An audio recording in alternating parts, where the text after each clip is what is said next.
Nagbabalik ang DA Patrol.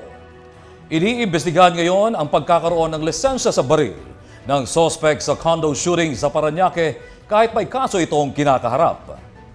Nasa Camp Grame ngayon si Allen Ibanez para sa latest na balita sa kaso. Allen?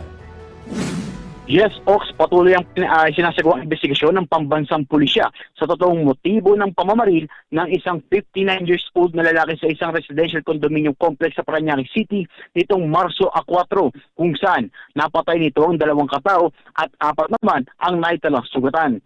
Ayon kay Parañaque City Police Chief Colonel Nicolas Piñon, nakikipag-ugnayan na sila sa PNP Civil Security Group upang alamin bakit nabigyan ito ng lisensya sa baril gayong may warrant of arrest ang suspect sa kasong homicide noong 2023.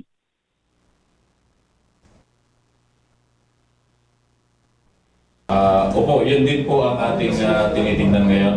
I-coordinate din natin po sa CSG kung paano mo niya buha yung baril po. Na-recover ng otoridad ang 2 lisensyadong baril na isang 9mm pistol at isang shotgun na nasa pangangalaga ng suspect. Dagdag pa ng opisyal, kanila ring iniimbestigahan kung may naging lapses sa ipinatutupad na seguridad sa loob ng condominium complex.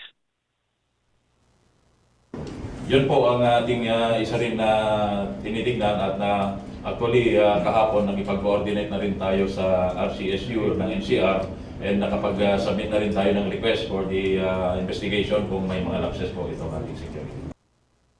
Isa sa tinitingnan motibo ay ang matagal na umanong alitan sa pagitan ng suspect at ng isa sa mga biktima kung saan 2 beses na inireklamo ng ang suspect sa security dahil sa pag-akyat at pagkatok ng suspect sa unit ng biktima dahil sa pagiging maingay umano nito. Sa ngayon, nasampahan na ng kasong 2 counts ng murder, 4 counts ng prostrated murder at paglabag sa Republic Act No. 10591 nitong Sabado, Marso 7 ang naturang suspect. Mula sa Campo Grame, ako si Allen Ibanez para sa DATV Patrol. Maraming salamat, Allen Ibanez.